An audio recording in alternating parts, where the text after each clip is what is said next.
خلينا متفقين قبل ما نبدأ الفيديو إن في مجموعة من محللين نفسيين حاليا مجتمعين مع بعض بيدرسوا إزاي يقعدوني ويقعدوك على التليفون أقصى مدة ممكن، سواء كان إن أنت تقعد تستهلك محتوى بأي شكل إن كان، سواء من منصات زي يوتيوب زي فيسبوك زي انستجرام، أي منصة ممكنة تسحب وقتك بأكبر قدر ممكن. هتقولي طيب هما مستفيدين إيه؟ ده هما بيصرفوا فلوس على الفاضي وأنا ما بدفعش حاجة. مثلا حاجة زي فيسبوك أنا بفتح وقت ما بعوز وبستهلك محتوى زي ما انا عايز وبمزاجي. اقول لك في حاجتين: اول حاجه ان هو مش بمزاجك، تمام، انت بيتهيألك ان هو بمزاجك بس هو مش بمزاجك. تاني حاجه، هو مش ببلاش. حضرتك لما بتخش او بتستعمل التطبيق وهو مجاني، تمام، اعرف ان هو مش مجاني، لان مفيش حد بيدي حاجه ببلاش، او كما قيل في المثل المصري الاصيل: الحداية ما بتحدفش كتاكيت. في جملة شهيرة أصلا بيقولوها: إذا علمت أن السلعة مجانية فاعلم أن أنت السلعة. فمن الأول والآخر يعني الناس دي عايزة تستغلك بأكبر قدر ممكن وبأطول مدة ممكنة عشان يطلعوا من وراك بفلوس. طيب هتقولي ما يمكن أستفيد أنا كمان مثلا أو كده، أو أشوف حاجة مفيدة ليا. هقول لك نادرا يعني. انت هتيجي تبص مثلا يعني بص على سكرين تايم بتاع تليفونك دلوقتي، هتلاقي مثلا ولنفترض ان مثلا فيسبوك واخد 3 ساعات في اليوم يوميا.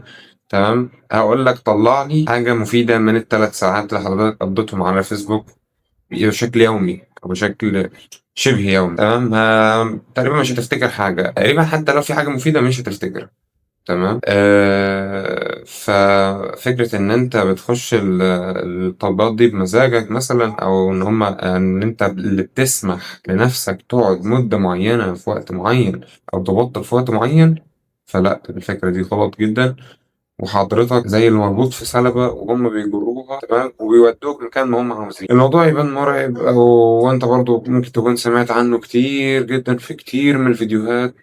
كل صناع المحتوى اللي في الحياة اتكلموا عن الموضوع، بس انا هتكلم عن وجهة نظر مختلفة المرة دي، ويمكن هيبقى في زي تناول مختلف للموضوع نوعا ما. تمام، انا في الاول والاخر برضو المحتوى وانا بحضر، تمام، انا بستعين بالناس دي، لان هو طبعا ايه يعني، ابقى كداب لما بقول ان انا مش بستعين بيهم. المهم، فهنتناقش في الموضوع بشكل بسيط كده، تمام، وفي الاخر في تحدي كده هحاول انا اطبقه، بحيث ان ايه يعني اتفادى الموضوع. للي لسه ما لقطش احنا بنتكلم عن ايه، احنا بنتكلم عن تعفن الدماغ، او استهلاك الاوفر للمحتوى، او استخدام التليفون كتير عموما. طيب، تنويه بس بسيط قبل ما نكمل الفيديو. المفروض الفيديو ده يعني هيبقى طويل شوية، بس هو مش هيعدي مثلا حاجز الربع ساعة تلت ساعة بالكتير. بس طبعا بالنسبة لبعض الناس الربع ساعة تلت ساعة دي يعني مدة ضخمة جدا. يعني هو أصلا مش بيستحمل المدة بتاعة 60 أو 90 ثانية بتاعة الريل، وبيجري الفيديو أصلا عشان ينجز ويخلص. فبالنسبة له أنت تشوف فيديو ربع ساعة تبقى صعبة نوعا ما. تمام، ما إنه المفروض إن شاء الله مش هيوصل ربع ساعة، بس يعني أنا هستفيض وزي ما تيجي. طيب خلينا نبدأ ونجيب الموضوع من الأول خالص. مش هنبعد كتير يعني، نقول مثلا يعني في حدود مثلا 2020، من سكة 6 سنين كده ولا حاجة. تمام، ما قبل 2020 خلينا مثلا نقول 2018. تمام، ما كانش فيه محتوى سريع أو محتوى ريلز بكل أشكاله الممكنة. ما كانش فيه المحتوى الطويل، وكان طبعا ما فيش حد معروف بالمحتوى الطويل أو محتوى الفيديوهات عموما غير، أو أشهر واحد فيهم كان يوتيوب. فيسبوك كان شوية، انستجرام مش فاكر الصراحة عشان ما كانش عندي انستجرام ما قبل ذلك يعني. المهم، فالمحتوى كان مقتصر على يوتيوب غالبا. تمام، ما بعد أو من بعد ما جت الكورونا بقى والحقبة بتاعت 2020 والناس اللي قعدت في بيوت، زاد طبعا المحتوى بتاع الشورتس أو الريلز، وانتشر انتشار النار في الهشيم. ده الحوار بيبدأ معاك ازاي أصلا؟ يبدأ معاك بريل، يجر ريل يجر ريل يجر ريل، وهكذا تفضل في اللوب دي 3 أو 4 ساعات متواصل. تمام. أنت كل اللي بتعمله عامل زي اللي بيجر في البقرة أو بينزل البقرة بتاعة القمار، ينزل البقرة يستنى المكافأة، تمام، ملقاش مكافأة ينزل بقرة تاني يستنى المكافأة وتفضل في اللوب دي. أنت كل مرة بتنزل فاكر إن في يعني مكافأة أكبر هتجيلك، أو مستني إن في حاجة حلوة هتوصل لها. للأسف أنت مش بتوصل للحاجة دي، يمكن أنت بتتضرر أصلا. يعني أنت في كل مرة بتلف البقرة، تمام، أنت بتخسر وقت، تمام، وبتخسر طاقة. إن هتيجي تبص أنت بعد الجلسة التلات أربع ساعات بتاعت الريلز دي، أنت هتلاقي نفسك مستنزف أو مستهلك، تمام. ما عندكش طاقة مثلا تذاكر أو تعمل حاجة، تبقى عارف أنت زي اللي لسه مخلص ماتش كورة، تمام، فبتبقى همدان. فالهمدان ده هو مع ان انت ما عملتش اي مجهود بدني او مجهود مثلا خلينا نقول ذهني حتى، على الاقل انت كل اللي بتعمله قلب قلب قلب قلب قلب، بس دماغك يعني بتفضل خلاط مشاعر شغال، يعني ريل قرآن على ريل مش عارف ضحك على ريل مش عارف دراما على ريل على ريل على ريل، تمام. فلخبطة المشاعر اللي في المخ دي مخلية المخ نفسه مجهد، تمام. يعني انت مثلا خلينا نقول دخلت خدت دش ساقع، بعد كده خرجت، دخلت خدت دش سخن، بعد كده خرجت، دش ساقع في سخن، ساقع في سخن، ساقع في سخن، ساقع في سخن، هتلاقي نفسك خدت بالك. نفس الفكرة، انت حضرتك دلوقتي من ريل بيتكلم عن التاريخ مثلا، ريل بيتكلم عن حقيقة علمية، ريل بيتكلم عن ضحك وميمز وهكذا. دي خلاط مشاعر، تمام. ومخك مع كل فيديو او مع كل ريل او مع كل تقليبه، تمام، هو بيستهلك مشاعر جديده او بيستهلك هرمونات جديده او دوبامين جديد، تمام، عشان هو بيستعد للمكافأة الجديدة، تمام. فبتلاقي نفسك مرة في مرة في مرة في مرة في مرة خلاص يعني مخك جاب جاز جميل، وبتلاقي نفسك استهلكت وقت على الفاضي يعني. المهم أنا عارف إن الكلام ده مش جديد، عايز أسرد الموقف أو أسرد الموضوع من خلال وجهة نظري أنا، لأن أنا بتضرر من الموضوع. أو أنا بقعد على التليفون بالست سبع ساعات، تمام، ولو يوم فاضي مثلا ما خرجتش فيه البيت مثلا أو ما فيش حاجة بعملها، ممكن الحاجز ده يوصل 12 ساعة. تخيل 12 ساعة، تمام، أنا نص يومي على التليفون. وهي الأرقام يعني مش هكدب عليك، تمام. فخلينا نقول ده تجربة حصلت معايا أو بتحصل معايا أوريدي، تمام. فأنا الهدف من القناة أصلا إن هي تجارب بشاركها. فخلينا نقول إن تعفن الدماغ أصابني، تمام. اوريدي أصابني، مش لسه هيصيبني، لا هو أصابني خلاص، جميل. فيعني الفيديو ده زي تحدي أو زي خلينا نقول ريست للدماغ، تمام، عشان أبدأ إيه على نظافة. ومبدئيا أكتر حاجة مأثرة عليا من وجهة نظري في حوار البرين روت ده، أو إن هو مبقتش هستحمل المحتوى الطويل، المحاضرات أو المحاضرات والكلية والمذاكرة. طبعا دي حاجات بتحتاج تركيز طويل جدا وبتحتاج مجهود ذهني جبار، تمام، معظمها يعني. فحضرتك متعود على إن أنت أصلا السبان بتاع التركيز بتاعك بيتراوح من 60 ل 90 ثانية. فإن أنت تقعد مثلا على المحاضرة ساعة ولا نص ساعة يا سيدي، ده هيبقى بالنسبة لك مجهود خرافي. يعني أنت مثلا حضرتك واحد كنت متعود إن كل يوم كل ما تصحى مثلا، تمام، ليك مثلا سيجارتين في اليوم، تشرب سيجارتين في اليوم، ماشي. حاليا أنت عايز تبطل العادة بتاعت السجاير دي، تمام، وتنقل على حاجة جديدة، إن أنت تبقى كل يوم بتلف لفتين في التراك. يعني أنت شايف الفرق بين الحاجتين شتان حرفيا. بس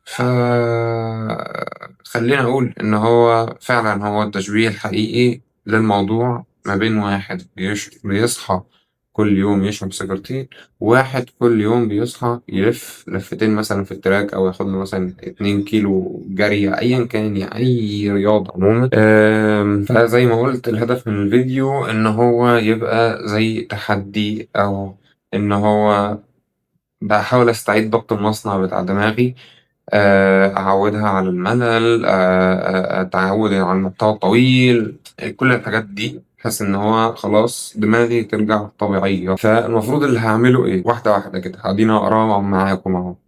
المفروض أول حاجة أعود دماغي على الملل. طيب ده هينفع ازاي أو هعمله ازاي؟ هيجي يوم في الأسبوع غالبا هيبقى يوم الجمعة، تمام، التليفون هيتعمل وضع طيران وهيتقفل نهائي نهائي، تمام، أي 3 ساعات في اليوم يعني مش محدد 3 ساعات معينين، أقفل النهائي خالص تمام، وأنزل أشوف أي حاجة بعيد عنه. جميل.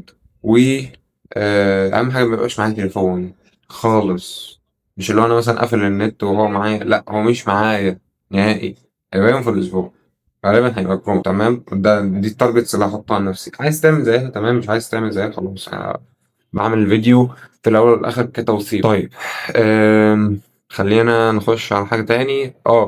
هيبقى إيه البديل في ال3 ساعات دول؟ هيبقى حاجة فيها دوبامين بس صعب، يعني أنا باطلع يعني التليفون أنا باخد منه دوبامين سهل، على الجانب الآخر عايز دوبامين صعب عشان دماغي ترجع تتعود على الحاجات الصعبة، فهاشوف بقى مثلًا إيه، رواية، أشوف كتاب، أشوف أي حاجة تمام، أتعلم مهارة جديدة. أيًا كان اللي هاعمله عشان دماغي ترجع تتعود على إن هي تفكّر أو تستحمل إن الوقت يمُر ببطء. طبعًا الreels بتعدّي الوقت بسرعة جدًا، بالذات الحوار بتاع الX2 ده مودّي الدنيا في داهية خالص، فخلّيني أقول إن هو خلاص بقى هاعوّد دماغي على المحتوى الطبيعي اللي هو الهادي، أبو رتم هادي ما فيهوش أي تسريع، ما فيهوش أي X2 أو أي حاجة من الحاجات دي خالص نهائي. من الحاجات برضه اللي هاعملها، يعني أنا من الحاجات اللي متعوّد عليها إن مثلًا أعمل حاجتين في نفس الوقت، لو حاجتين ينفع أعملهم في نفس الوقت باعملهم. مثلًا باتفرّج على يوتيوب وأنا باكل، باسمع مثلًا بودكاست وأنا مثلًا باذاكر، مش عارف باعمل كذا مع كذا، اللي هو حاجتين باعمل mix ما بين حاجتين، ما فيش تركيز كامل أو ما فيش focus 100% على حاجة معيّنة. تمام، أنا بافوكس 50، 50، 60، 40، أي حاجة اللي هو ما فيش فوكس 100% على حاجة معينة. طيب ده هاعمله إزاي؟ أي حاجتين يتعملوا مع بعض في نفس الوقت مش هاعملهم، هاعمل حاجة أخلّصها أخش على اللي بعده، بحيث إن ده يبقى 100% focus واللي بعده يبقى واخد برضه ال100% بتاع. طيب الدوبامين هاحاول إن أنا أجيبه من مصادر خام، مصادر خام دي زي مثلًا gym، زي مثلًا درجة امتحان، زي أي حاجة صعب إن الواحد يصبر عليها، جميل، زي ما قُلت من دقيقتين. فكل اللي هيحصل إن هو مثلًا هاروح gym، هاشوف مثلًا course، كتاب، رواية، الحاجات دي كلّها عشان أتعوّد على الدوبامين الصعب. وبالنسبة برضه للجزء بتاع الreels هاحاول على قد ما أقدر إن أنا أقطع reels نهائي، نهائي بشكل نهائي وحازم وصارم جدًا. المحتوى هابقى أشوفه من يوتيوب تمام، وهيبقى السرعة بتاعته ما فيش X2 خالص، هيبقى السرعة بتاعته 1 وربع بالكتير أوي.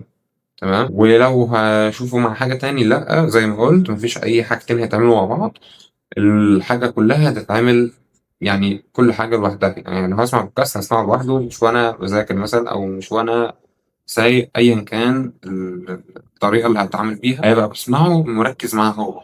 تمام، لو قاعد باذاكر هاذاكر وهاركّز مع المذاكرة فقط، لو قاعد باكل هاركّز مع الأكل فقط. تمام، طبعًا شكرًا جدًا لكل اللي كمّل الفيديو لحد هنا. هو طبعًا أنتم كده يعتبر الbrain rot بريء منكم، الفكرة كلّها بس أو الهدف من الفيديو إن أنا بس إيه، وعيت ما أعرفش ممكن برضه يعني معلومات مثلًا ممكن بالنسبة لبعض الناس مكررة، بس هي بالنسبة لي جديدة، ما أعرفش يعني أنا قُلت باشارك اللي أنا باعرفه جديد، وباشارك التجارب اللي بامُر بيها، بس مش أكتر ولا أقل. ف أتمنى من الجميع إن هم يعملوا لايك ويعملوا سبسكرايب تمام، عشان نتابع بقى على مدار إن شاء الله المدة اللي جاية، هيبقى كل أسبوع في أو فيديو صغير هاتكلم عن نتايج الأسبوع اللي حصلت قبله. يعني أنا مثلًا إيه، عدد ساعات التليفون بقت كذا، مش عارف كسرت القاعدة بتاعة ال3 ساعات مثلًا خليتها 5 ساعات، هاتابع الprogress بقى على مدار مثلًا شهر أو شهرين لسه هاشوف يعني. المفروض يعني هتبقى زي series كده هنكمّلها مع بعض بعنوان حارب دماغي، عشان نشوف بس الprogress إيه دنيته، هيبقى مضبوط أو لأ. وبس إلى هنا ينتهي فيديو اليوم، وشكرًا على حسن المتابعة، وسبحانك اللهم وبحمدك أشهد أن لا إله إلا أنت أستغفرك وأتوب إليك، والسلام عليكم.